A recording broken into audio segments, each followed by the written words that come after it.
Het belangrijkste nieuws van Curaçao in het Nederlands. Extra Journaal. Vers van de pers. Fondation Prevention is al jarenlang bezig met onderzoek naar kanker om te voorkomen dat meer mensen het slachtoffer hiervan worden. Sinds 2019 tot nu is er 5 jaar lang onderzoek gedaan, ook naar dikke darmkanker. En daarvoor moeten mensen boven de 50 ontlasting inleveren. Dat wordt gecontroleerd en daarna, als de operatie nodig is, komt er vanuit Nederland meneer Michiel van Haastert. Hij is maag-, darm- en leverarts. Hij heeft 5 jaar lang dit onderzoek gedaan en vooral de operaties uitgevoerd. Afgelopen week was de laatste werkweek voor hem, want nu wordt het overgenomen door doktoren van het CMC. En dat is ook goed, zegt Van Haastert. We spraken afgelopen vrijdag met hem en hij legde uit wat hij precies doet. Wat ik hier vooral doe is kopiëren, dus de onderzoeken doen naar aanleiding van de positieve test. En dan kijken wat er dus in de darmen gevonden wordt, polypen weghalen, mensen eventueel met kanker doorsturen. En dat doe ik nu inmiddels, heb ik bijna 5 jaar gedaan hier op het eiland. En dan, u komt echt voor als er iets mis is, hè? Dus als er al uit onderzoek blijkt dat er nader onderzoek gedaan moet worden. Ja, dit is de basis van het bevolkingsonderzoek, dat is de poeptest. Ja. Dus dat is een niet-invasieve test, waarbij we dus gewoon, waar je niks anders doet dan even kijken of er bloed in de ontlasting zit.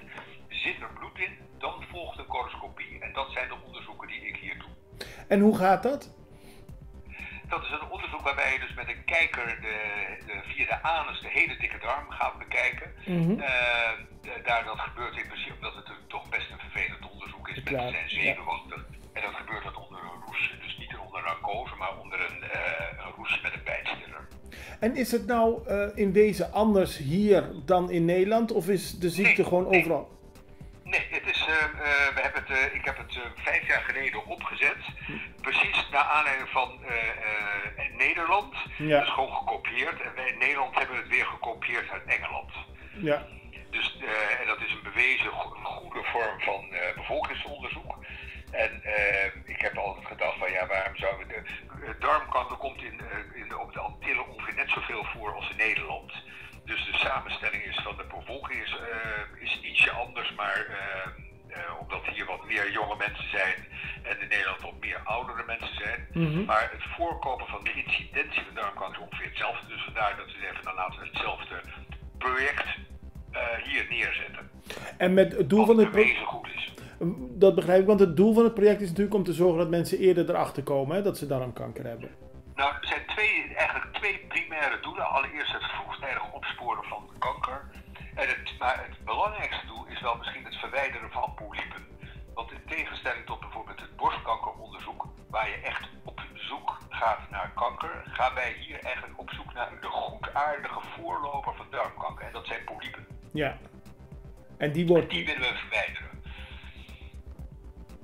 Oké, dat begrijp ik. Dus dat zijn 2 zaken. En als die verwijderd wordt, zorgt dat er ook voor dat er niet later daar kanker door kan ontstaan. Precies, dat er veel minder kan. En dat blijkt ook in Nederland, zien we de incidentie van darmkanker gedurende de afgelopen 10 jaar, want zo lang loopt het bevolkingsonderzoek daar. Dat zie je gewoon heel langzaam dalen. En uiteindelijk zien we dat dan ook in de cijfers terug op Curaçao? Dat zou je ook terug, maar dat duurt eventjes voordat je dat terugziet. Want het is natuurlijk, een polyp heeft ongeveer 10 tot 15 jaar nodig om van goedaardig naar kwaadaardig te ontwikkelen. Dus je hebt een periode van ongeveer 10 jaar nodig om die effecten te zien. Verder legde Van Haastert uit dat het ook kostenbesparend is, dit onderzoek. Het is natuurlijk levensbesparend, maar het bespaart ook op kosten. Chemotherapie is heel duur. SVB gaat het vanaf 2025 betalen, omdat het ook belangrijk is voor de volksgezondheid en ook daadwerkelijk werkt. Volgens Van Haastert zou het onderzoek zo'n 15 tot 20 jaar lang moeten worden uitgevoerd. En hij benadrukt dat de eerste 5 jaar zijn gebeurd met private fondsen, mensen die dus geld hebben ingezameld. Hij kijkt terug op de afgelopen 5 jaar en hij zegt dat hij het met heel veel plezier heeft gedaan. Ik heb het nu bijna 5 jaar gedaan. Toevallig is deze week mijn laatste week. En het is ook altijd de opzet geweest, want uiteindelijk is het natuurlijk een onderzoek van het eiland. Ja. En ik vind dan ook dat je niet continu mensen uit het buitenland in moet vliegen om deze onderzoeken te doen. Het eiland moet het zelf op kunnen lossen en dat kan ook. En er zijn mensen die... Dat wordt nu gedaan, dus dit was uw laatste bezoek wat dit betreft?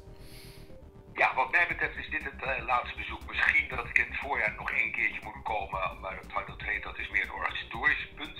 Maar in principe is dit de laatste keer. En neemt de maag-darm-leverartsen van het CMC gaan het overnemen. En daarna komt u alleen nog als... Zo hoort het ook. Ja, zo hoort het ook. En daarna komt u alleen nog maar als toerist terug naar Curaçao, neem ik aan. Kom ik als toerist. En natuurlijk even kijken, want ik heb het allemaal natuurlijk wel neergezet hier. Dat samen met Bob Pinedo. En, Ja. Het is natuurlijk wel, ik ben natuurlijk wel... Ja, het is een beetje een soort kindje geworden. Begrijp ik, ja.